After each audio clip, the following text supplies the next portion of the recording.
अस्सलाम वालेकुम। आज जो हमने एक और टॉपिक आपके लिए लेकर आए एंजाइम्स का, बहुत ही अच्छे एमसीक्यूज है। ये एमडीके 2024 भी जो है आ सकते हैं 100%। ठीक है, तो स्टार्ट कर रहे हैं। The enzyme minus it's coenzyme. जो एंजाइम है माइनस करता है कोएंजाइम को। एक टर्म आता है, उस टर्म का नाम क्या है आपको याद रखना है। उसको बोलेंगे एपोएंजाइम। एपोएंजाइम, ये आपको याद रखना है। ठीक है, दूसरा क्वेश्चन है joins the ends of two strands of nucleic acid. Because मतलब डीएनए या RNA joins the ends of two strands of nucleic acid. अब दो स्ट्रैंड जो होते हैं न्यूक्लिक एसिड जो डीएनए थे उनको ज्वाइन करने के लिए कौन सा एंजाइम यूज होता है? मतलब डीएनए फ्रेगमेंट जो होते हैं टुकड़े, उनको सील करने के लिए एक स्पेशल एंजाइम यूज करते हैं। उस एंजाइम का नाम क्या है? उस एंजाइम का नाम है लाइगेज। ये आपको याद रखना है, लाइगेज। ठीक है, लाइगेज वो एंजाइम है जो कंडेंसेशन करता है डीएनए आरएनए को, जो फ्रेगमेंट है। अब कैसे करते हैं? जैसे आप इस तरह का बायोटेक्नोलॉजी के अंदर जो है हम बैक्टीरिया का जो है इस्तेमाल करते हैं, इंसुलिन बनाते हैं। ठीक है, तो उसमें डीएनए लीकेज एंजाइम इस्तेमाल होता है। ये हमारे पास क्या है? ये इंसान का जो है डीएनए है। ठीक है, और यहाँ पे ये जो है बैक्टीरिया है, ये बैक्टीरिया का प्लाज्मिड है। ये बैक्टीरिया का प्लाज्मिड है, ये न्यूक्लियोइड है।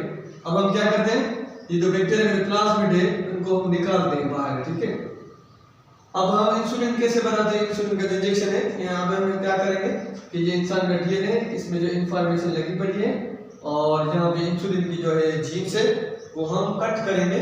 कौन सा एंजाइम यूज करेंगे? DNA leakage enzyme. अब हमने ये टुकड़ा से कट कर दिया, ये वाला जो इलाका है ये कट कर दिया।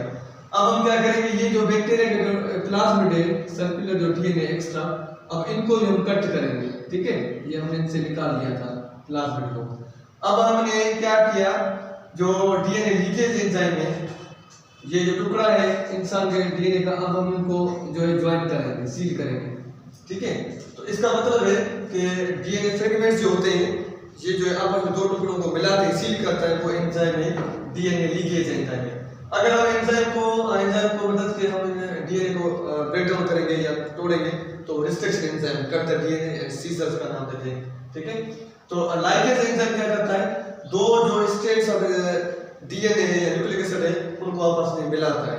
ये आपको लाइगेज याद रखना है। ठीक है, दूसरी पॉइंट का थर्ड पॉइंट क्या है? An enzyme that is not attached with cofactor. एक ऐसा एंजाइम जो कोफैक्टर के साथ अटैच ना हो।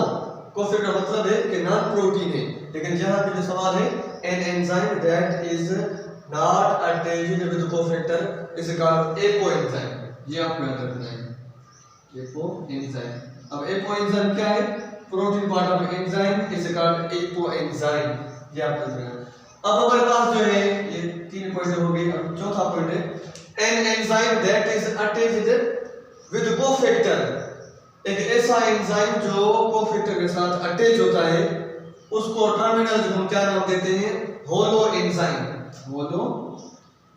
होलो एंजाइम, होलो मींस ऑल। ठीक है, ये वो एंजाइम है जो कोफैक्टर के साथ जो है अटैच होता है। ठीक है, मैंने आपको बताया जो कोफैक्टर क्या है, non protein part of enzyme है, और एपोएंजाइम क्या है? प्रोटीन पार्ट ऑफ एंजाइम है।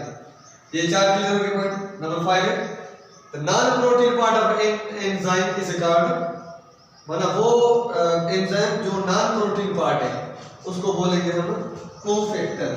कोफैक्टर, ये आपको याद रखना है। ये भी क्लियर हो गया। नंबर 6 है leakage is also called. Leakage enzyme है, मैंने आपको बताया था, इसका काम है डीएनए फ्रेगमेंट्स को आपस में सील करना। ठीक है, जो दो स्ट्रैंड है डीएनए आरएनए की या न्यूक्लिक एसिड है उनको सील करता है। तो लीकेज एंजाइम का दूसरा नाम क्या है? इसका नाम है सेंटीटेज। सेंटीटेज, ये आपको याद रखना है। ये कितने में सवाल आ सकता है कि लीकेज एंजाइम का दूसरा नाम है सेंटीटेज। सेंटीटेज, ये आपको याद रखना है। 6 क्लियर पॉइंट है। 7 क्वेश्चन है ह्यूमन एंजाइम से एक्टिवेट। इंसान के जो एंजाइम है कितने टेम्परेचर पर जो है एक्टिव होते हैं, मतलब कितने टेम्परेचर पर ये जो है मतलब काम करते हैं? तो कितना टेम्परेचर होगा? 37 सेंटीग्रेड पे ये एक्टिव होते हैं, और ये डीनेचर होते हैं 100 सेंटीग्रेड पर, और ये इनएक्टिव होते हैं 0 सेंटीग्रेड पर। तो सवाल क्या है, ह्यूमन जो एंजाइम है एक्टिव होते हैं कितने टेम्परेचर पर, 37 पर। ये आप याद रखें, बहुत ही अच्छी पॉइंट्स है, इनको याद रखिएगा। इंशाल्लाह कल फिर हाजिर होंगे। तो जिसने मेरा ये चैनल सब्सक्राइब नहीं किया वो सब्सक्राइब कर देगा। Thank you so much, thank you.